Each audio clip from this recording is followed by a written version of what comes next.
Today's ceremonies were in honor of the late Brigadier General Kenneth Walker. General Walker was an instructor at what was known as the Maxwell Air Corps Tactical School during the early 30s. That school is now Air University's Center for Aerospace Doctrine, Research, and Education. The building that houses the center is named for General Walker, and today members of the Montgomery Exchange Club presented Maxwell officials with a portrait of the general, calling him a pioneer of aerospace technology. Never based his arguments upon today, but only upon tomorrow. For he spoke of aircraft not yet invented, and of strategy and tactics not yet employed, and foresaw much of what we have today. We are honored to present to you and to this great university and this Center for Aerospace Doctrine, Research, and Education this portrait by our great friend Jim Powers of Ken Walker. If you will help me please on the other side. That's right, we'll just take it right across. General Walker is credited with helping to develop the strategic doctrines used by the U.S. military in World War II, and he was awarded the Congressional Medal of Honor for personal bravery in that war. General Walker was killed in action in 1943. Lois Russell, WSFA TV News. Are enrolled in the public schools in Wetumpka. My family and I live in Jasmine Forest in Elmore County for computer education, and have initiated the introduction of computer education in our school system in Elmore County. Control, that is, local people making local decisions. I would like the opportunity for an experienced professional, but not a professional politician, to serve in the legislature. As a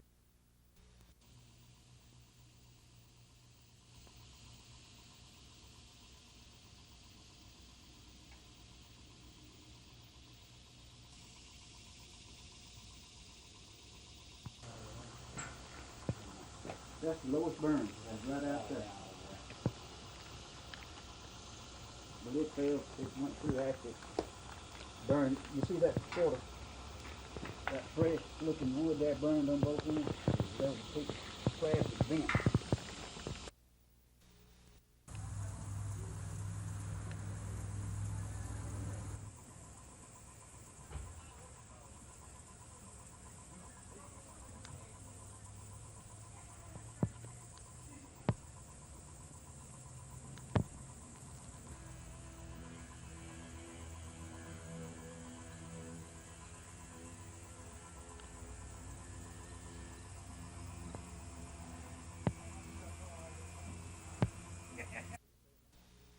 Just saying about industry for the city of Montgomery, my reference was made to the fact that we have the Chamber of Commerce, who is continually and actively seeking new industry into the city, and that we, the highway and Eastern Boulevard, especially considered, but also made the decision around the 1st of July that I would not be a candidate for the mayor of the city of Montgomery. I did give it very serious consideration. That program is in place. Most important election, and in return, I pledge to you moderate, progressive, and experienced leadership. Questions?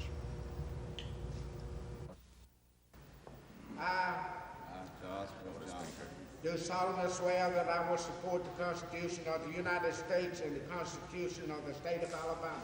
Do solemnly swear that I will support the Constitution of the United States and the State of Alabama. The new members of the Macon County Racing Commission are all residents of Tuskegee, chosen individually by the county commission and a state representative and a senator. The county commission made its choice last week. He's Otis Pinkard, a retired employee of the VA hospital and a former county commissioner. Senator Foy Covington's appointee, Joyce Glass, is an accountant with an Auburn computer company. And Representative Thomas Reed's appointee, Charles Johnson, works with a Tuskegee car dealership. All of the members except Pinkard will serve 6-year terms. Mr. Pinkard will serve until the next general election when voters will decide his successor. The commissioners have a monthly salary of $1,500 plus expenses. Part of the commission's job is to choose an operator for the dog track, and Representative Reed says they've already had a few contacts. Inquiries have come from throughout the United States and at least 3 foreign countries, and I'm sure that this information will be passed on to the Racing Commission. The commission will hold an organizational meeting tomorrow morning at 9. This is Lois Russell reporting from Tuskegee. $1,661. These are full-time people. Now, the few blacks they have, I said they got 22 blacks. The 22 black salary ranges.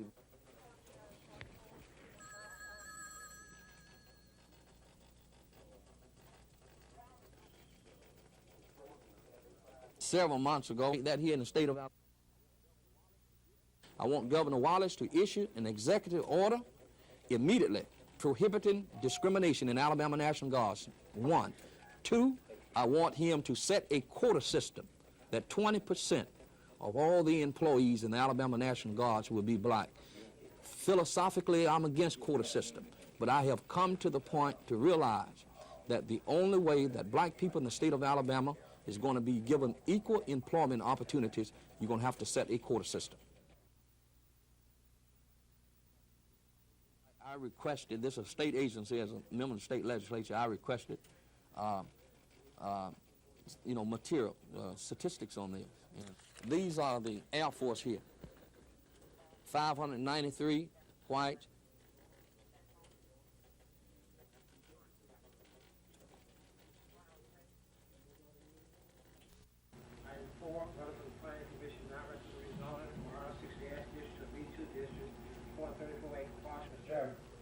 Because this softball is the Super Bowl today. And we denied this man a license. Who's on the book? Didn't we have we granted some other license on the boulevard before? We had it for a lawsuit. Exactly. That man is innocent. Could I say something, please? Any objection, Mr. Smith speaking at this time? Nothing closed about 5 in the morning. It certainly wouldn't have any bearing on the school. And to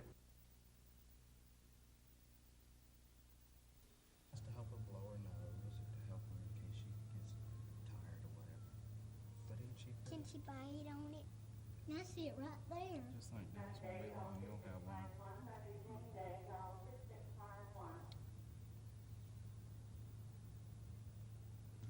Keeps her strong.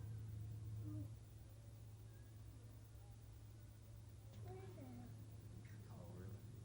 All stuff about racial. It's mommy's. It's just makeup.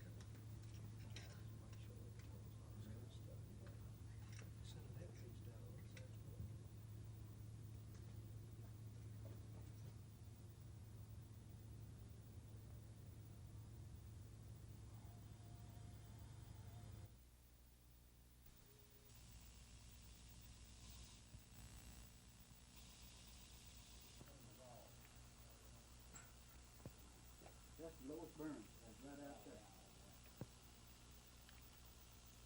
But it fell, it went through after burn. You see that sort of, that fresh looking wood that burned on both ends? There was a big plastic vent stack coming up right up through that from the oven, stove, and that. The idea that Montgomery must attract industry and that the next 4 years are going to be vital to that area. Is it road and the overpass at the Atlanta Highway and Eastern Boulevard, and actively seeking new industry into the city, and that we, the city officials, work very closely with the Montgomery.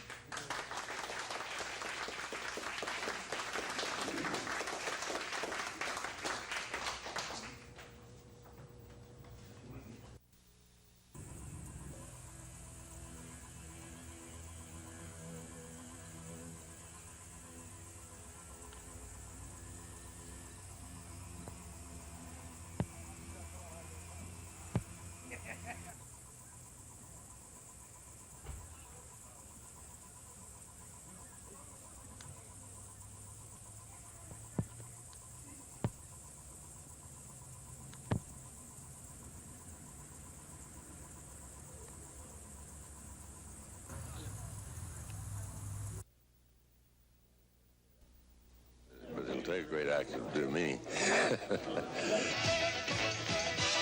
Indeed it will, and that actor knows it. His name, Gary Busey, whose impressive performance in the Buddy Holly movie propelled him to national acclaim. It is Busey who has won the privilege to portray the life of the winningest coach in collegiate football history. We'll see you next year. Whoa, are you kidding me? I mean, Buddy Holly was one thing. That was my age, kind of, you know, my age group. And I play rock and roll. But I've never been 65. Or 55, or 45. For the 38-year-old Busey, he'll need a good makeup man and lots of direction in order to play the part of Bryant. And since his role will span almost 50 years, he'll be talking with plenty of people who knew the Bear. Like the Cowboys' defensive backfield coach, Gene Stallings, both a player and a coach under the legendary Bryant. Never any question in his mind whether or not what he was saying was 100% right. He would want to be remembered as somebody who was fair to his players, who told them what was going to happen, that they could rely upon. He really had a feeling, a sense of responsibility and an obligation that when he gave that boy back to that mother and daddy 4 years, he wanted him to be a better individual. What I'm learning is that Coach Bryant had an affair with whatever the forces are above that made him have the ability to take the greatest natural resources out of a mediocre man and make him great. And that greatness is now what Gary Busey has to put on the screen. It's been a great joy for me personally to have had the opportunity to coach my alma mater. I know I will miss coaching, but the thing I'll miss the most is the association I've had with the players, the coaches, the competition, all those things that have made such a strong tradition at Alabama.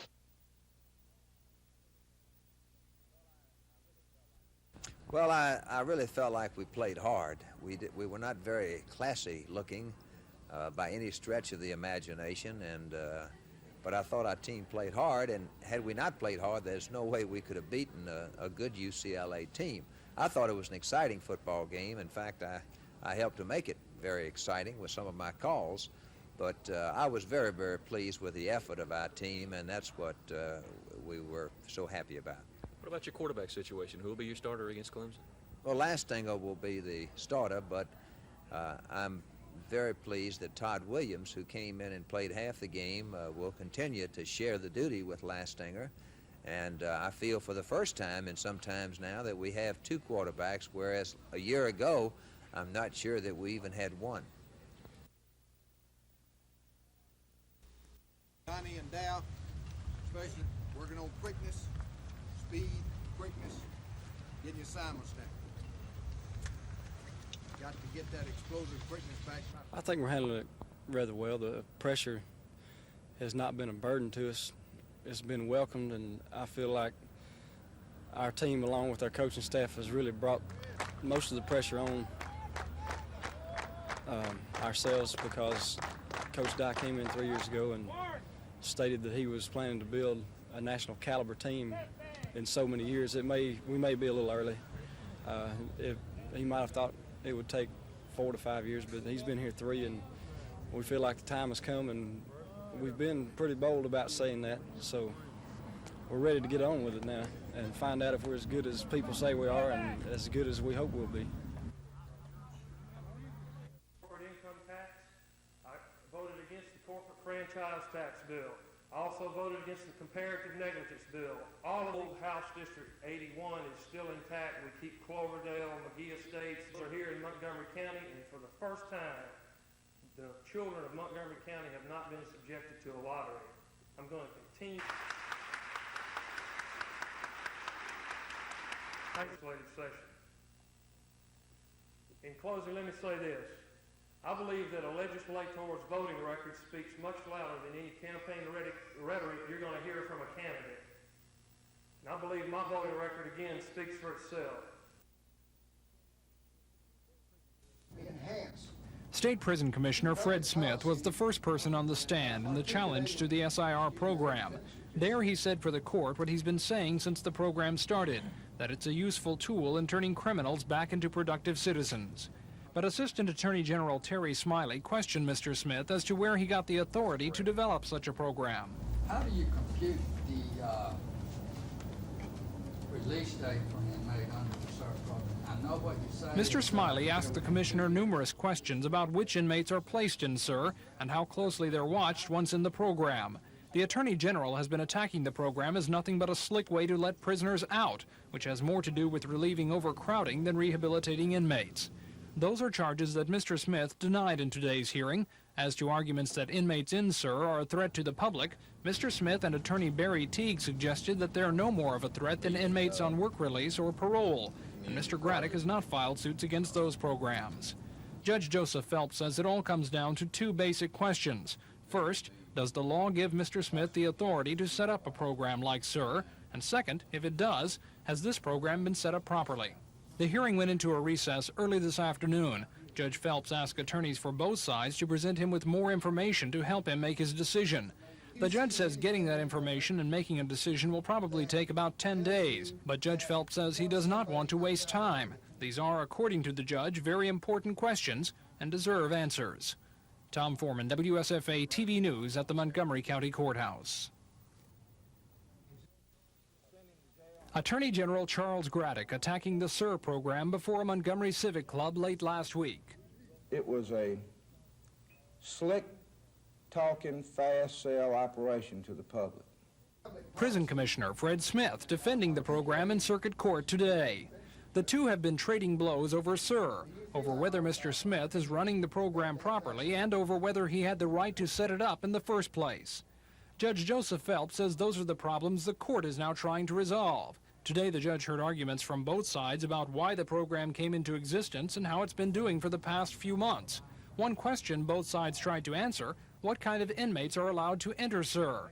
While Mr. Smith says only inmates who have committed nonviolent crimes are allowed in the program, Assistant Attorney General Terry Smiley suggested the number and type of crimes committed by inmates on the program may be a problem. Another question Mr. Smiley has is the prison system doing a job that rightfully belongs to the parole board? Early this afternoon, the court went into recess. Judge Phelps says once he gets some additional information, he'll make his decision, probably in about 10 days.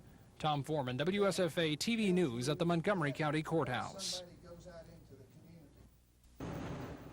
To attract new industry, Alabama must put on its best face. That's not really a new idea, except that the businessmen at this conference think they know why Alabama is having trouble doing this. The Alabama business climate is politics. It's very simple. And politicians, as the talk goes here, have not been very good for business. The head of Alabama's Alliance of Business and Industry says businessmen lost an important round during the 1982 legislative elections. The results of the election were, of course, devastating in the viewpoint of business and industry. What I can't understand, as I mentioned, how in the world people representing the educational forces in this state cannot be, quote, pro-business, if you want to say that, to get these industries here.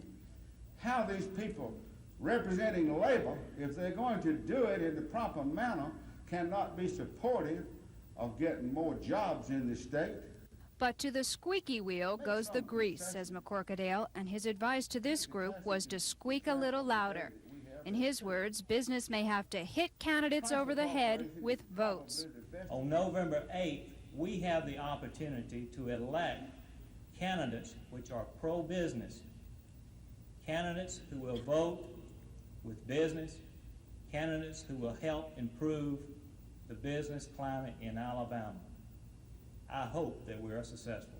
Susan Silvernail, WSFA TV News. Southern growth policy.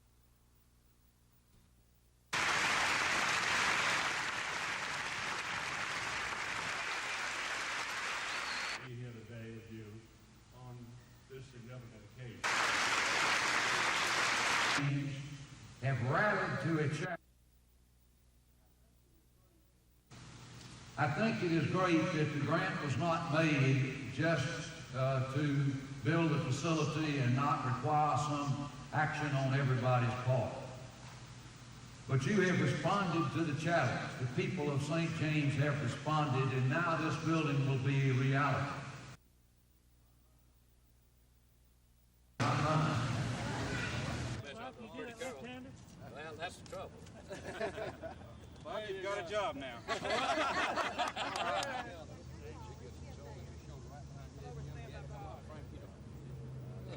Gentlemen, if you'll all drop your hands down by your sides, please.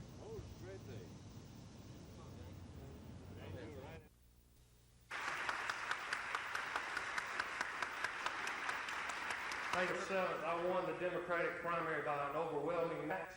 I voted against the corporate franchise tax bill. I also voted against the comparative negligence bill. All of these issues were in House District 81 is still intact. We keep Cloverdale, McGee Estate. 20 of those are here in Montgomery County, and for the first time, the children of Montgomery County have not been subjected to a lottery. I'm going to continue to work to see that our kindergarten... The time is growing short. Much has been said and written about Alabama's first football game under Ray Perkins. The excitement is building, and nobody's more excited about hitting the field against Georgia Tech than Perkins himself. Well, I'm excited. I'm eager to get started. You know, I'm sure that both the players from our team and the players from Georgia Tech, I'm sure that they're excited about getting started, playing against somebody else, because we've been practicing so long, all of spring and then all of fall, 49 practices to be exact, against your own players. And I'm certain that it's going to be a good game. I'm certain that it's going to be a physical game for that reason, because it's a first game for both teams. I think our players, for sure, are ready to play that first game. I just hope that from an individual standpoint and group standpoint that we are totally prepared mentally and physically and ready to play a good, tough physical football game with as few errors as possible. As much as they try to overlook the fact, Saturday's game is much more than just another football game. It's beginning to hit home. For the first time in 25 years, the late Bear Bryant won't be on the Crimson Tide sidelines. You know, we're excited about it, and we've got mixed emotions about it. We're excited to get into it, and of course, Coach Bryant's not going to be here, but Coach Perkins has done a fantastic job. He's here, and that's where we're going right now. We're gonna have to go out there and do what it takes. It's an unusual position for us all. I've never been in a situation where I've been on a coaching change in high school, Little League football, and I get here in college and I have that, and it's going to be something new for me, going into a situation with something totally different. Georgia Tech is coming off their best season in several years, and the Tide faithful remember well this infamous 24-21 upset 2 years ago. More on the Tide's preparation for Saturday's game tonight at 10. Rick Podge, WSFA TV Sports in Tuscaloosa.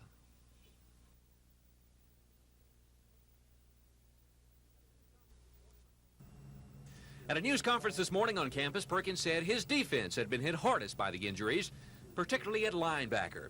But he feels these problems can be overcome with help from the youngsters. Well, I really don't know. I still feel like we've got quite a few real good, talented young players on our defensive team, and I still think we have a chance to get better from week to week to week on defense. And really, I don't really know how good we can be defensively this year. I know how good we've got a chance to be. I think we've got a chance to be a very, very fine defensive football team. I think we've got a chance to be a much better defensive football team than last year overall, in time. But to do that, we need the people on the field to work with. Perkins is concerned about the Yellow Jackets. He says his good friend Bill Curry has an improved squad that should give the Crimson Tide all they can handle. They're a much improved football team than they were last year. They had a 6-5 record, and I'm very confident that record will improve this year. But when you take the team that we're looking at in film, the last 3 or 4 games of last year, and add 49 practices to it and 2 or 3 freshmen here and there from a depth standpoint and helping them out standpoint, they've got to be a much better football team. A sellout crowd is expected in Birmingham's Legion Field Saturday for the 1:30 kickoff between Alabama and Georgia Tech. Every piece of property taken over by the state because of delinquent ad valorem taxes is recorded in these books at the Revenue Department. Property taken over as long ago as 1917. If somebody doesn't pay their taxes and they don't heed the first warning, then they lose their property. They basically lose their property. There's they still have redemption right for 3 years from the time it sells to the state of Alabama. In Montgomery County, there are roughly 350 parcels of land up for sale to the single highest bidder on September the 15th. We wanted to see what you'd get if you entered a bid, so we inspected 20 randomly selected locations. At 634 Keystone Street, we found the most volatile situation. A homeowner living on a piece of property up for sale. The owner declined an interview.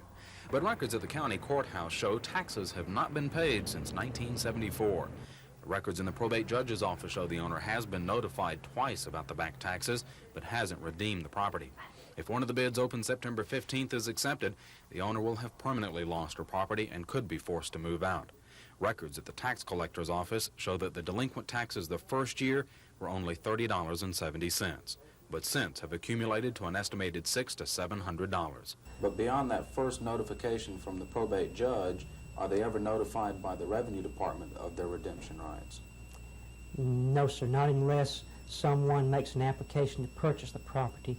Then we try to notify them and tell them they've got one last chance to redeem the property. Okay. Our random inspection shows that while there are some people who know they owe back taxes, there are others who don't know. Those are people who buy property and are not told that the property they're buying has a tax lien on it. So while they have innocently stepped into a tax problem, it doesn't change the fact the state is about to sell their property. Chris Grimshaw, WSFA TV News. From 1978 back, the years 1978 back, we have approximately 6,000 pieces of property on our books, and it would be an insurmountable task to locate all that property. Plus, each year we have somewhere between 7,000 and 10,000 new pieces that sells to us, and it's just the bookkeeping on it is a tremendous task. Our look at only 20 of the 350 parcels of Montgomery County land being sold brought us to this office building near downtown Montgomery. The records in the Revenue Department show that taxes weren't paid in the year 1972. But owner Tom Cruz, who bought the building after 1972, says his abstract didn't show any problems, and the tax collector's records show that he has been paying property taxes. But Mr. Cruz wouldn't have known about all of his tax problems unless we told him, because all of the delinquent tax notices were sent to the former owners, who aren't around anymore. Everything should have been fine. And Jake Brown, he may not be as lucky. About a decade ago, he bought his neighbor's lot and expanded his house and driveway. What neither Jake Brown nor his attorney apparently knew was that the former owner owed back taxes. It's clear deeds, and far as I know, all the taxes have been paid. And you had an attorney that closed that deal for you? Attorney Yaba to close this deal from start to finish. Making Mr. Brown's problems even worse, the tax assessor's office doesn't show that Mr. Brown bought the lot, and the tax collector's office hasn't been collecting taxes on the second lot. All written notices have gone to the former owner, who died a number of years ago. And nobody, until I came along, has told you that there might be problems with what used to be an old piece of property right here? No, they haven't. Where the fault lies in these problems is hard to pinpoint, but much of it lies in the dependency of the half dozen or so agencies and people involved in knowing the status of the property. And the responsibility of seeing that that communication is going on usually falls on the property owner and his agent. Chris Grimshaw, WSFA TV News. The State Revenue Department has a list of property it's selling, though it admits it doesn't know what or where the property is. Bill Bass says they just don't have the manpower or the time to find out what the state is selling. That's true. They've got a right to whatever it is they bought, but if they don't do some research to find out what it is they bought, there may not be anything there. In our check of just 20 of the 350 parcels for sale in Montgomery County, we found that 2 of the lots on Holt Street are now the support columns for I-85. Mr. Bass says a lot of the property is probably interstate, property that went delinquent before the state bought it to build the highway. We also found that some property that now belongs to the city has been converted to playgrounds. We couldn't find some of the addresses, like the one on North McDonough, which courthouse records say doesn't exist and the block doesn't have room for. So far, we've described apparently non-usable or non-existent property. That's the exception to the rule. Most of the parcels are vacant lots scattered throughout Montgomery's older neighborhoods. Some come with a couple of $100s worth of bills for city weed control over the years. But under the sale procedures being used, you buy it all or you don't buy it. We felt like that trying to sell it all to one bidder would cut down on our administrative costs and get the property back on the tax rolls so somebody would be paying taxes on it. While our investigation uncovered some unusual circumstances, we only had time to research the land sale in Montgomery County. Similar sales, likely with the same problems, are going on in 26 other Alabama counties. Chris Grimshaw, WSFA TV News.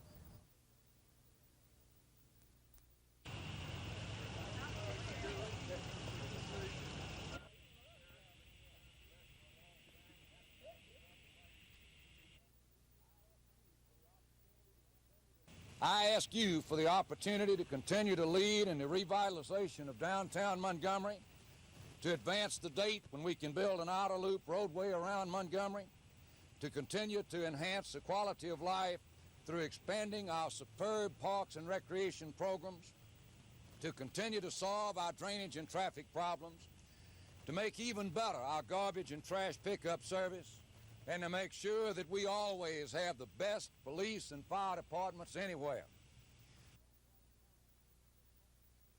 So I qualified this morning. This time you do, and you Good. You've done it all your life. Man, I got a few questions. Put them on. All right.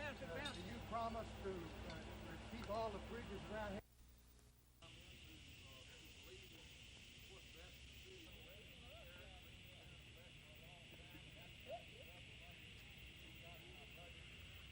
Today I have qualified to seek re-election as mayor of the city of Montgomery. For many, many administrations in the past, and this particular stretch of 3 Mile Branch here has been. While I'm willing to work with all reasonable persons, I do not believe that we should turn our city over to those who wish to destroy it.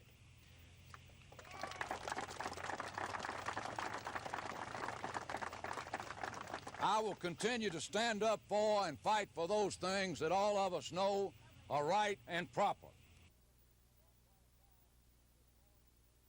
So I qualified this morning. You can't be on both sides here. They said they had never seen something.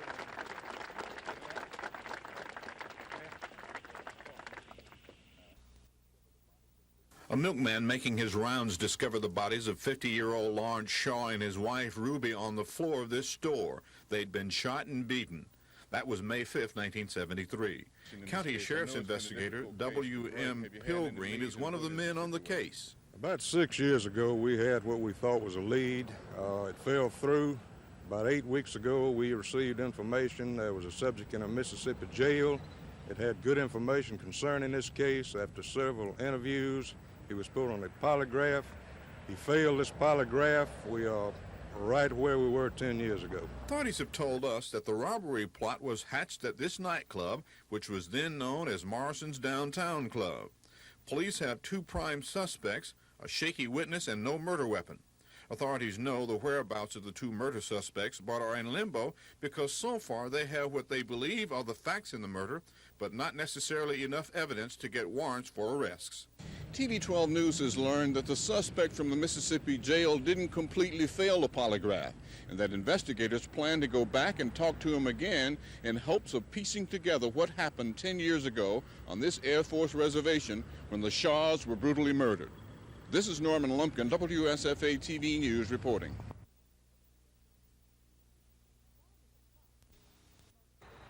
Driving a truck may not be the most lucrative profession, but the report shows truck drivers will be in demand in 4 districts in the state.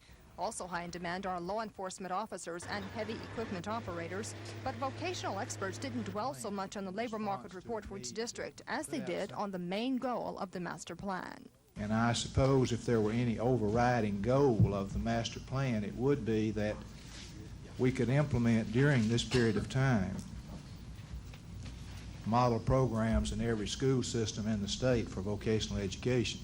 The elements of the model plan for vocational technical programs include career education exploration at the 7th, 8th, and 9th grade levels, on-the-job training at the high school and junior college level, and part-time training for adult vocational programs. Officials don't expect money to be a major factor. They say the state and federal governments are responding well to the financial needs of vocational education as enrollment at all levels is predicted to grow. However, officials are concerned about the duplication of programs at vocational schools in every every county in the state. Kim Davis, WSFA TV News at the State Board of Education. The occupational skills you need to be employed, you also need to be able to read. Bill is good as Georgia. So if it falls in, I don't know who's playing today. Hi, Gary. Our sales tax figures are up. Businesses are doing better. I'm looking right now, talking to people about a major industry we're trying to get to come in the city. They've already decided it's going to be in the Montgomery area, but the negativism that has been displayed by many of our so-called leaders has hurt. And I want to make sure that the people understand that is an issue in the campaign.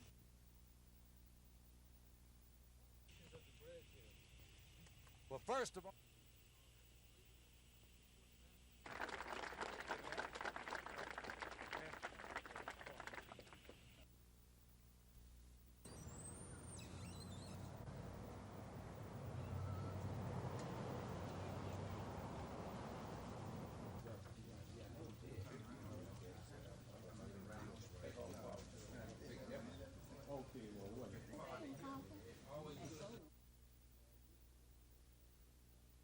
well, this year, as you know, we got $40,000 from the city government. This is the largest amount of money we've ever gotten from the city government. But it costs approximately $7,000 a day to operate this organization. So we expect more support from city government. We haven't got any real support from the county government, and we hope to see them and get some support from the county government.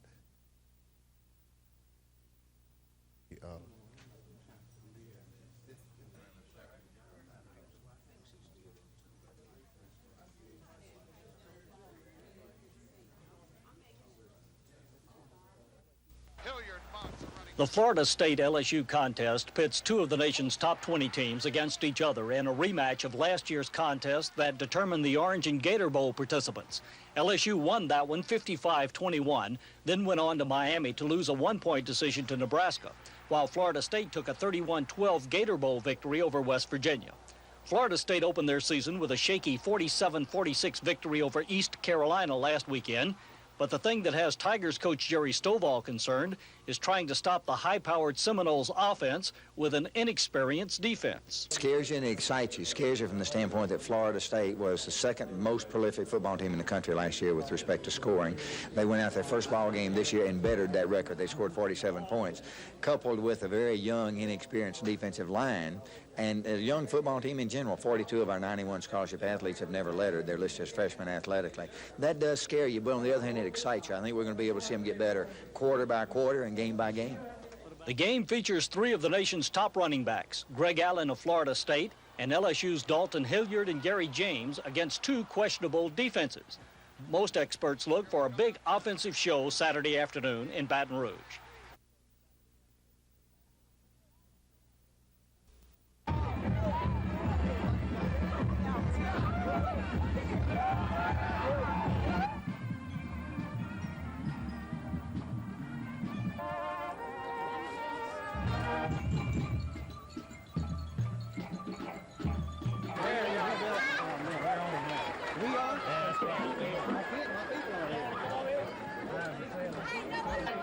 That was really good.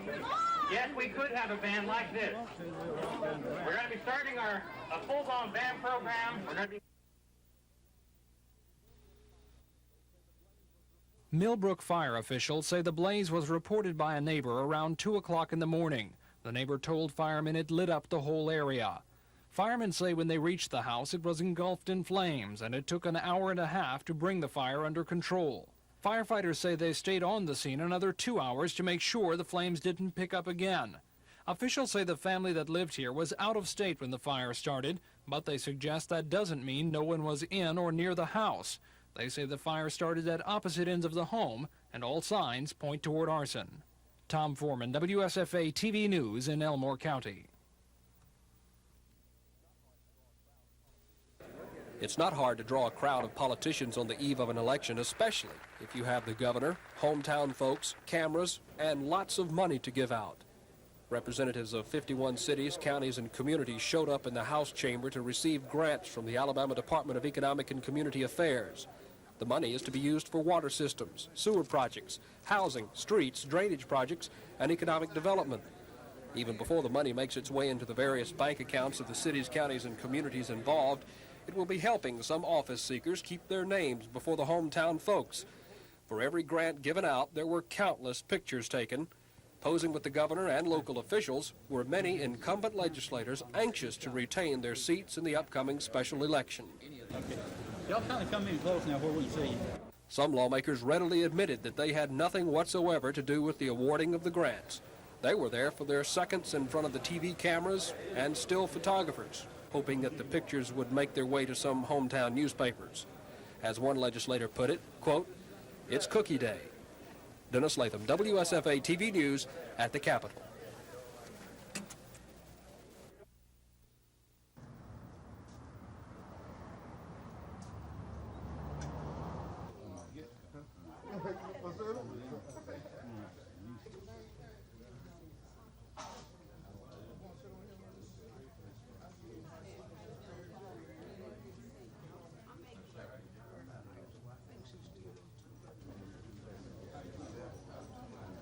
We have a temporary shelter program which we assist people in paying rent. We assist people in the purchasing of food. We try to help with utilities. Right now we don't have any money for utilities, but the last of October we will. Right now we only have funds for food and shelter.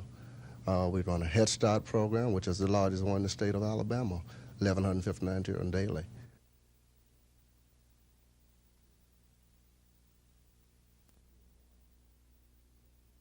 We are doing it.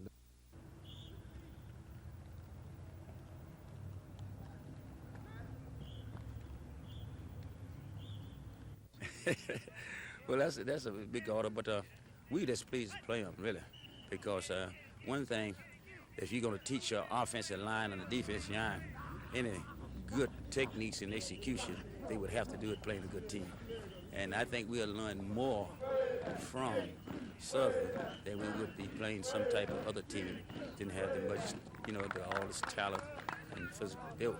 So I think we'll learn something from them, and I'm hoping that we can mold our team together, offensive-wise and defensive-wise, so we have a balanced team.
Classes continued as usual today at McMillan Elementary School. No one is really talking about the incident.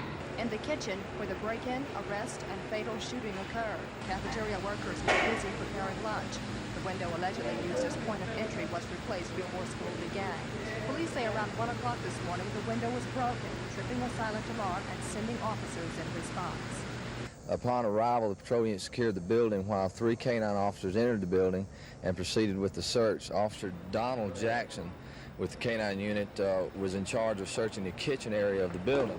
In the process of doing so, he discovered one burglary suspect in the kitchen area, promptly placed him under arrest, and was advised by that suspect that there was another subject still in the building. He began looking around some kitchen appliances there, and in the process of doing so, worked his way down a very narrow corridor, and there was a section of partition sticking out, at which time he discovered to his immediate left, within about a 2 or 3 feet area, another suspect closing in on his side quickly, and he turned and fired one shot. Captain Wilson says both men had ample time to turn themselves in. He says Corporal Jackson properly identified himself as a policeman and ordered the suspects to surrender. One did, 22-year-old Joseph Hogan. The other did not. He's the dead man, identified as 27-year-old Darrell Reynolds, alias Keith Jackson. Both men had prior criminal records. The case is being handled as a routine investigation. Once completed, the case is expected to go to the grand jury. Kim Davis, WSFA TV News.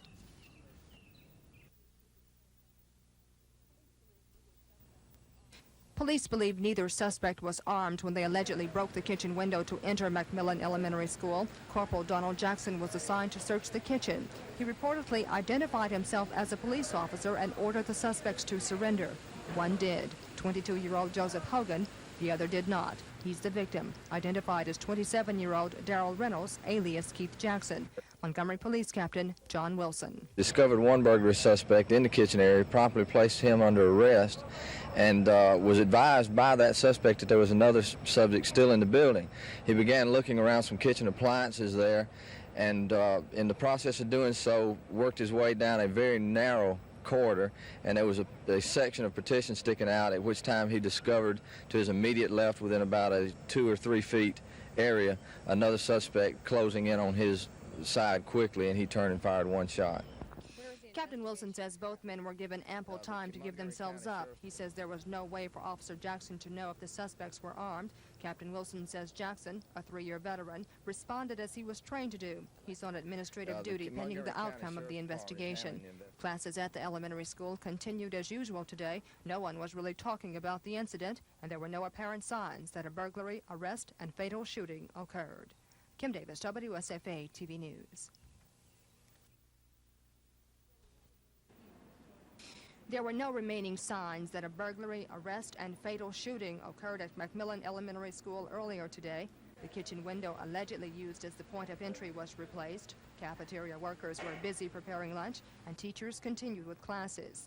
Police were called to the elementary school around 1 o'clock this morning. While 3 patrol units searched outside, Corporal Donald Jackson searched inside. He reportedly identified himself as a police officer as he approached the kitchen and ordered the suspects to turn themselves in. We discovered one burglary suspect in the kitchen area, promptly placed him under arrest, and was advised by that suspect that there was another subject still in the building. He began looking around some kitchen appliances there, and in the process of doing so, worked his way down a very narrow corridor, and there was a section of partition sticking out, at which time he discovered to his immediate left, within about a 2 or 3 feet area, another suspect closing in on his side quickly, and he turned and fired one shot. Captain Wilson identified the victim as 27-year-old Darrell Reynolds, alias Keith Jackson, and the suspect who surrendered, 22-year-old Joseph Hogan. Captain Wilson says both men had prior criminal records, and once the investigation is complete, the case is expected to go to the grand jury. Kim Davis, WSFA TV News.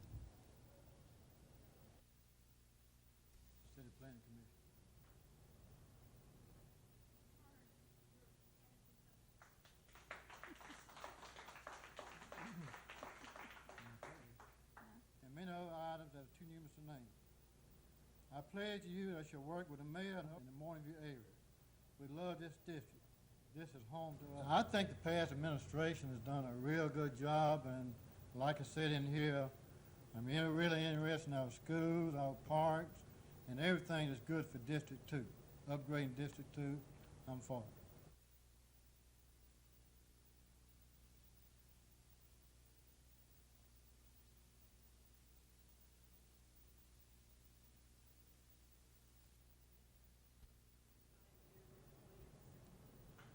Really, when it came, the idea first came up for councilman, I really thought about the job, and like I said in here, I'm really interested in Alabama.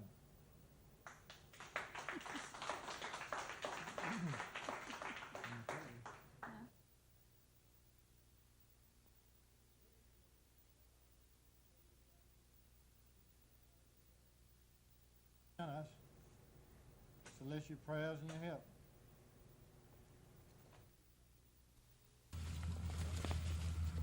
In the Lazenby family's cotton fields, there are unwanted visitors every night.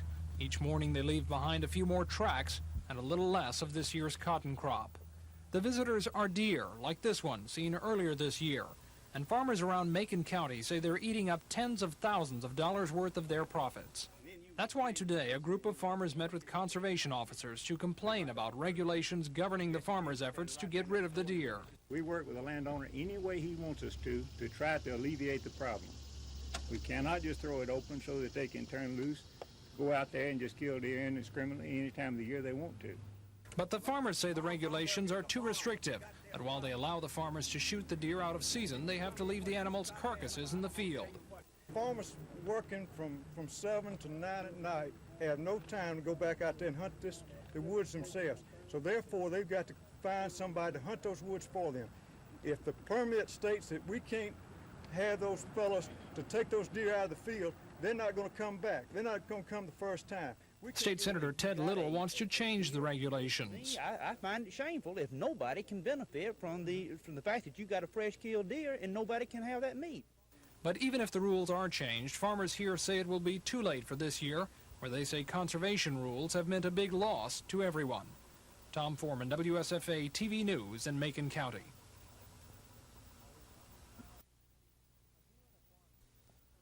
A deer in a farm field in early spring. More of an interesting sight than a threat to most farmers. But now as harvest time draws near, farmers in Macon County say a growing deer population is destroying cotton crops. The problem continues to get worse every year. Everybody each year is getting so, well, they're eating up my gardens. They're just completely eradicating the pea patches. They're going eating up the potato patches. The problem is bad enough that several farmers met today with conservation officers to complain. We work with the landowner any way he wants us to try to alleviate the problem. We cannot just throw it open so that they can turn loose, go out there and just kill deer indiscriminately any time of the year they want to. But farmers say regulations that allow them to kill the animals are too restrictive, in part because they force the farmers to leave the dead animals in the field.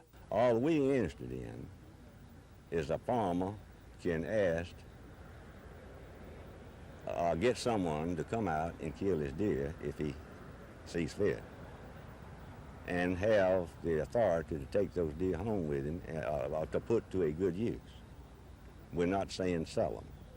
After today's meeting, there was talk of changing the state regulations, but unless that happens, a lot of farmers say the dead animals will continue to rot in their fields, and one farmer said he won't be able to afford planting again.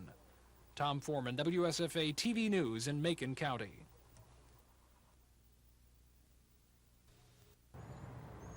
Maybe, just maybe, the court has tied up the last loose end to the Montgomery City elections. Actually, I thought they were all settled at the time the Supreme Court issued its opinion, but apparently the mayor and the attorneys for the city felt they were not.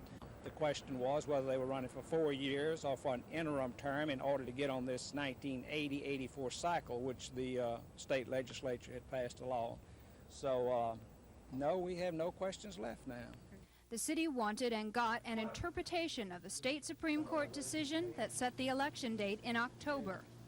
The city's attorney says he was merely trying to clear up the last bit of confusion about the city elections.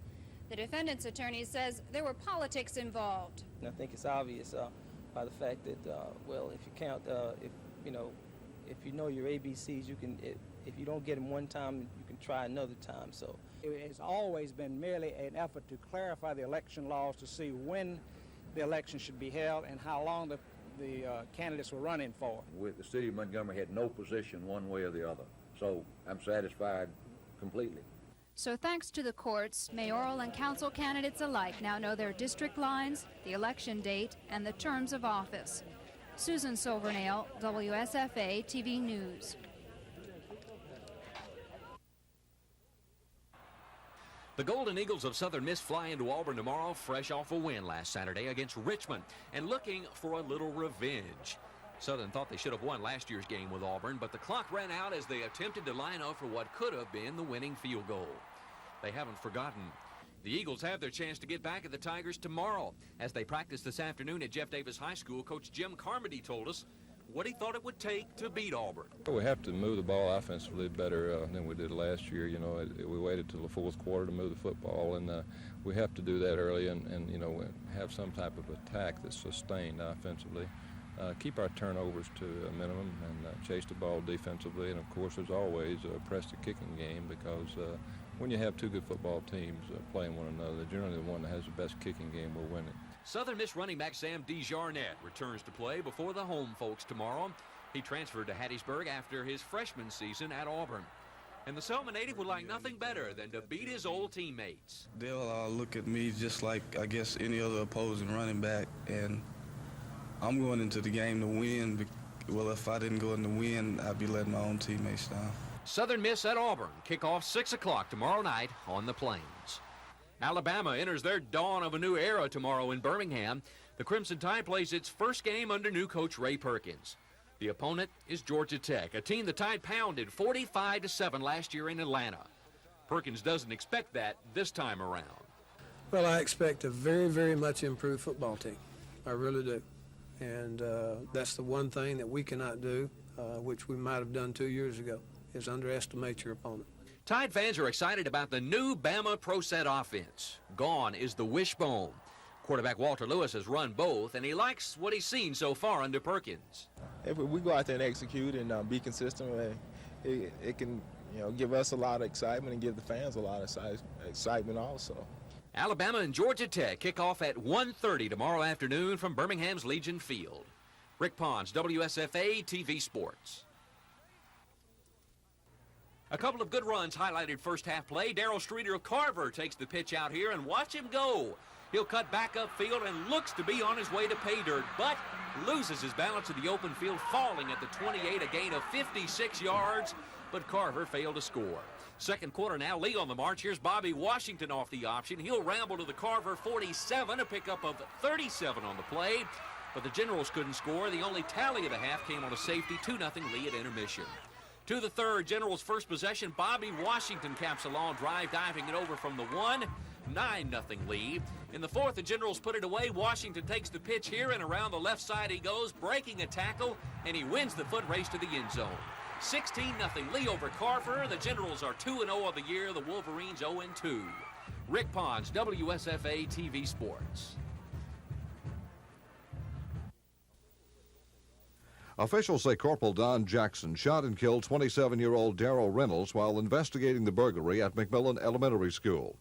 They say Jackson had already cornered one suspect with his police dog and was trying to find the other when the shooting took place. Officers say Reynolds didn't come out when the officer told him to surrender, but walked up on Jackson from behind a wall. He was reportedly only a couple of feet away when the officer fired the fatal shot. Today, members of the dead man's family released a prepared statement critical of the way the incident was handled by police. We acknowledge the fact Mr. Reynolds was wrong in his actions, but didn't warrant justification for killing him. Darrell had a past history of petty theft and a problem drinking, but never had a record showing violence or carrying a weapon. Also, we like answers to the following questions. Was Corporal Jackson ever trained in subduing a suspect forcibly without shooting him at close range? We would also like to know if the police department are so able to locate files, why isn't the police able to locate the next of kin when the address are already on file? The family was notified 8 hours after the incident. Another question we would like to have answered is why wasn't the dogs released again? They could have apprehended Darrell themselves.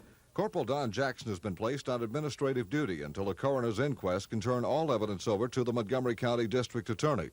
Officials say this action is normal in cases where a suspect has been killed by a police officer.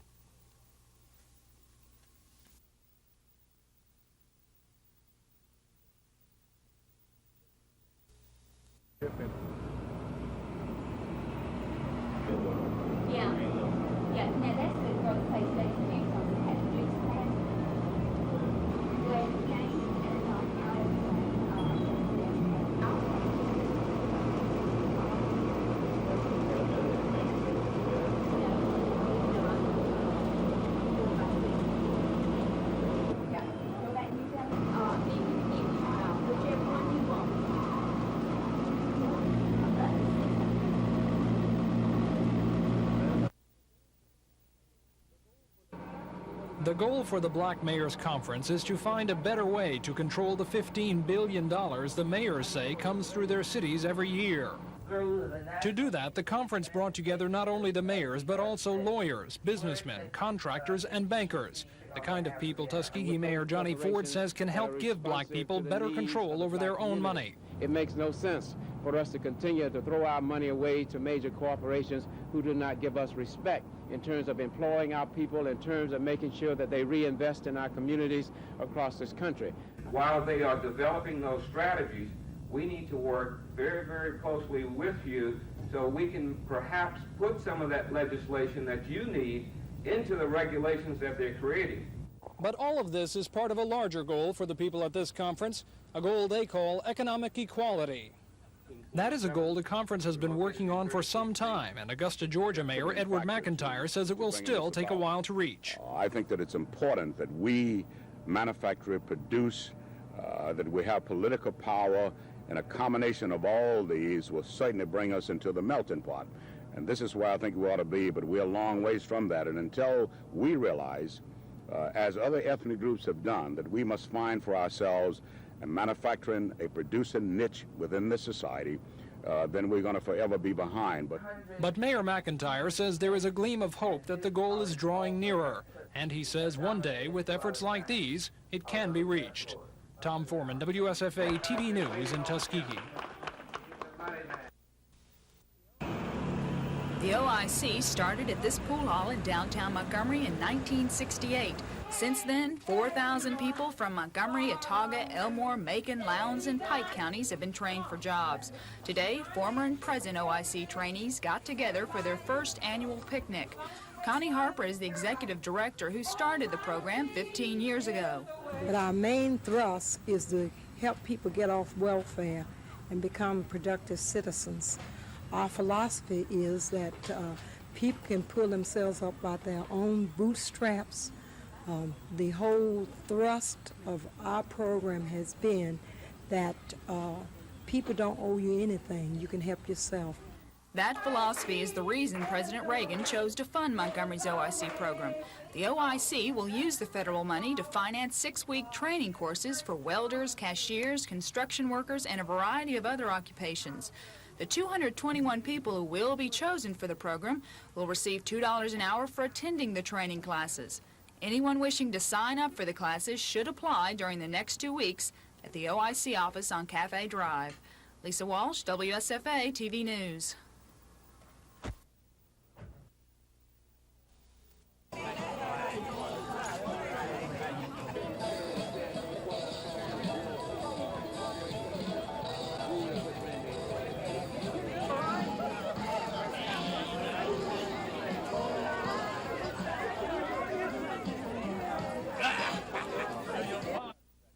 We realize the fact that Federal Medical Center, as an institution, cannot be funded by itself.